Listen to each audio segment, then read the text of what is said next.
Happy Sunday, everyone. Welcome to the Spiritual View. I'm Sari. It is Super Bowl Sunday here in the United States. It is the 9th of February. Welcome. If you're new to the channel, we are so grateful that you have joined us. We do daily content. This is Sunday's daily content. We do that 7 days a week with 7 different readers. We are 7 souls who've come together to merge our magic in spirit of building this wonderful community. And we do lives on Mondays and Fridays, Mondays at 10 a.m. Eastern Standard Time and Fridays at 6 p.m. Eastern Standard Time. So welcome to the channel, and hopefully the content will be timeless, but it will also resonate with you. So we've been talking over the past number of weeks. I've been doing a series on what we call superpowers. So today is a Superpower Sunday, and I'm ready to tell you what the message that I got in the middle of the night was for this week's lesson on our superpowers. So I'm going to stop and review the first 5 that we've been doing. The first one, and this is really for 2025, and hopefully these will resonate because we've been talking about these and all of our readers have been referring to these in different ways in the readings. So number 1, the first superpower was, how do we stay as the observer and not get into the drama and chaos of what's going on around us? Number 2, how do we stay in the heart and not in the head? Number 3, how do we stay in the present moment, not worrying so much about the mistakes of the past, but recognizing that by staying in the present moment, we create our future one moment and one experience at a time. Number 4, forgive everyone. Forgiveness is key of self and of those around us. Number 5, have gratitude for the lesson, which was last week. And number 6, today is a lesson on discernment. So the message came through in the middle of the night once again, and it was a reminder to me that as we are looking at our soul's journey, and with all these energies transforming the planet and us along with it, part of the lesson for us is the Queen of Swords, which is the most popular card in the swords energy for describing discernment and cutting out either people or situations or things that no longer serve us, but are no longer our truth. And as we look at our relationships, that is where they asked me to focus today on. And I just pulled some cards. And this is a lesson on who is with us and who's not on this next leg of the journey. And when we discern relationships, oftentimes, and I'm using me as the example here, I've gotten into trouble historically because I see people for their potential, and I always look at the good in terms of what they can bring and are bringing. And I see things as I want to see them, not always as they are. So part of the lesson for me, discernment, has been when people show you who they really are, believe them. Let me repeat that. When people show you who they really are, believe them. And trust me, during this tumultuous time that we're experiencing right now, with all the things going on all over the planet, not just in one location on the earth, it's everywhere. People are really showing who they truly are. And in some cases, it's heroic, it's wonderful, it gives you everything you know about them, and they're in your soul tribe and you want them to stay. But there are some who might be surprising you and showing you who they truly are. And the card message for today is, how do we navigate discernment to understand who has our back, who is with us and supporting our journey along the way, and perhaps who's not, and how do we learn from it, and what do we do about it? So I pulled a couple of oracle cards to get started. So I started first with my newest deck, the Gaia deck. I use this on Friday for the first time, and I love it. Thanks to Marcia for encouraging me to get this deck. So what we have in the energy of what's around us right now about this topic is what's called remembrance. Sorry, this is the sacred journey. On the wrong one here. This is a 22, which is a master number. And this is life cycles, family transformation.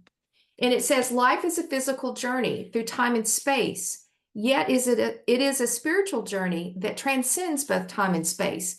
Physically, we are born of the earth, and to the earth we shall return. Yet spiritually, we are never born and we will never die.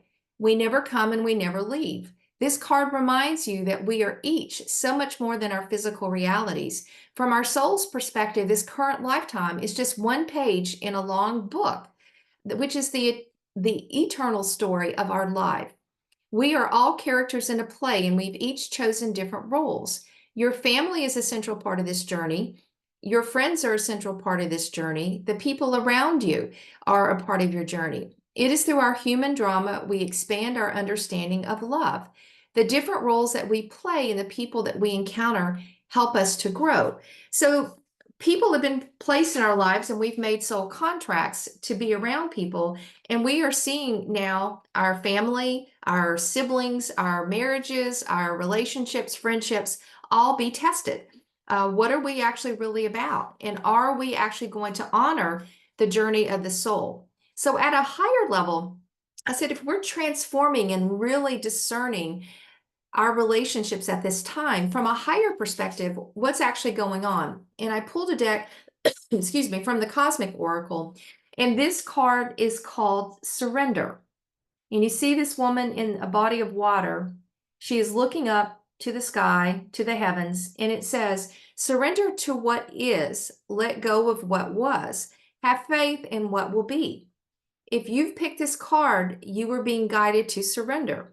Surrender your worries, your burdens, control over any outcomes, and just be with life in the present moment. Again, another message about staying in the present moment. Resisting these natural cycles of life can cause anguish and frustration and a feeling of constant struggle. Dear one, stop swimming the other way. When you push against life, life pushes back. So at a higher level, if we are transforming our relationships and really stepping back and observing how people are showing up in our lives, are they who they truly are? Can we actually see beyond the mask? Are people around us wearing masks? But in order to actually see this, we actually have to surrender. We have to surrender outcomes. We have to surrender potentially outcomes of relationships. And we have to move to be in a place of acceptance of what is. When people show you who they truly are, your job is to believe them. Now, it could be reaffirmation of what you already know about a soul who's in your life and part of your soul tribe. And it brings you great joy to reaffirm the fact that you've discerned that they're in your soul tribe and they're with you on this journey moving forward. But some of you may be finding out, and I have been as well, in some surprises of people showing me once the mask came off, I discerned they're telling me who they really are. And it's time that I start believing that. And I had to make a choice, and you do as well, of do I stay in that energy of hoping coulda, woulda, shoulda of the change, or do we move to this higher level of acceptance with this card and accept that there are going to be people that are going to be along the journey, the next phase, as we continue our spiritual expansion. But there are those that are going to be leaving our lives, and we need to be thankful and grateful and love them for the time that they've been in our lives, but to bless them and send them on their way without anger, without any remorse. It is what it is, and our soul contract is in essence done. I pulled some tarot cards, and I wanted to get a little bit more information on, okay, so what's the why behind this? Why are we having to look at discernment in our relationships? And this is from a deck that Dawn gifted all of us, and this is the Hermit, and it's the Storyteller's Tarot, and it's the Tarot of the Divine, and it has fables and story tales and fairy tales from around the world. So this depiction of the Hermit is a beautiful depiction of a white stag with a hermit with a staff in a forest. So the why this is happening, I think many of us have gone inward, and we are seeking our soul tribe. We are seeking the souls who are meant to be with us on this next leg of the journey. And it's allowing us to step back by being the observer, by being in the present moment. We're paying attention a lot more to the subtleties of what maybe we didn't see before or couldn't see before. So the why this is happening is because we are taking the time to get quiet. We are going within. We are actually being very perceptive. And when people are showing us who we are, we can now see it. as before we perhaps could not. Now, moving forward, it's interesting. I pulled another card, and this is the Six of Cups. And the Six of Cups can represent our childhood or nostalgia for past lives. Oftentimes, this means we're going to be pressure tested. And so I actually pulled this card, I believe it was last week. And we may see people coming back around again to say, do you really know who I am? Am I part of your soul tribe moving forward? Or am I someone that we had a soul contract, we're done, I can wave goodbye and thank you very much. So the opportunity ahead is when you might see these relationships and people reaching out from the past, it's your opportunity with this Queen of Swords perspective. She's got her sword and she's going to cut through any kind of BS, but she will see things as they truly are, not for who she thinks them to be or wants them to be. Now, the potential outcome here is a beautiful card. Another major arcana is the Death card. And the Death card in this regard is about transformation. So if we allow this surrender, if we allow ourselves to get clear, being internally focused as the Hermit, we're going to be pressure tested with people coming back around. And we're going to be asked, do you see this relationship for what it truly is? Or is it what you want it to be? And if we do this and allow ourselves to be open to this surrender at a higher level, we are going to go through this wonderful transformation of inviting in our soul tribe and the souls who've agreed to be with us on this next phase of the journey. And what we don't see coming yet is the Page of Wands. And Page of Wands is a young energy, but this can mean travel. We might meet some of our fellow souls traveling around the world. You may have a trip that's upcoming and you may run across someone that you've known before. So if you're out about in the world, you might have a passion to start something new. And when you're in that new activity or opportunity for learning, maybe a class, you may connect with someone. You go, oh, they're my soul tribe. They're part of the new coming in. So give yourself the opportunity to travel, to be out in the world, to learn something new that brings you joy and passion. And you may come across another member of your soul tribe. And the last message from Spirit today to help us is from the Shaman's Dream. And this card is called the Unmarked Trail, an unprecedented experience, discovery, and revelation. It says, you are now called to embark upon a sacred journey.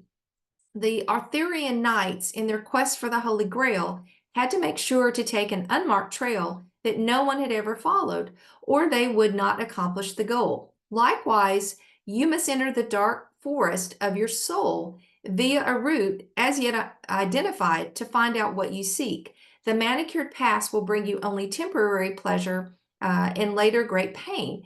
So what Spirit is asking us is to pause, to breathe, and to commit your heart to this sacred endeavor. Vow not to look for old solutions that might have worked with past relationships. Try the outrageous and keep your quest private. Now is not the time to speak of the voice that called you to embark on the unmarked trail. That time will come. It's a sign that you've actually already made a choice, even if you don't want to acknowledge it. Be at peace with what your heart already knows to be true. So part of this is having the courage to let these relationships be what they are going to be. Some are going to travel with us on the next phase of the journey. They may be with us as we are developing our passion and our zest for life. However, as we're transforming with the Death card, we are going through a massive, massive transformation individually and as a collective. And relationships are going to end, but they have to end in order to bring in those new soul tribe members who are dying to come in and to find you. So think about it this way. If we have discernment as a superpower, it's going to help us in the final outcome really find the souls who are meant to be with us. And I tell you, it feels wonderful to connect with part of our soul tribe. And I can tell you with my 7 sisters, It was a beauty and a wonderful experience to connect on a soul level with them, because obviously we've been together before, and many of you in the community and watching this are connected as well. So I'm excited because discernment can really be a power, a superpower, and it can be a powerful tool in helping us discover for ourselves who we want and should be with as we move forward, and who perhaps should not be on the journey. And in closing, remember, when people show you who they really are, believe them. See things as they are, not for how you wish them to be or want them to be. That's been one of my soul lessons. And again, I'm reminded that we're all on a journey, and it's painful sometimes to find this, because oftentimes there's betrayal and there are situations that are surprising, they're hurtful. So this does not come with ease, and it doesn't always come gracefully. But again, if we allow this to happen, I think Spirit is telling us that we may have this wonderful revelation of walking this unmarked trail to find those souls who really want to come back together in union with us as we move forward in this fantastic journey of the soul. These are the messages for Sunday, for Superpower Super Bowl Sunday. And wherever you are around the world, sending you many blessings, lots of love and grace. We very much appreciate and value your being with us, and we'll be back together tomorrow, Monday morning at 10 a.m. Eastern Standard Time. Again, have a great rest of your day, and we'll see you next time. Thank you so much.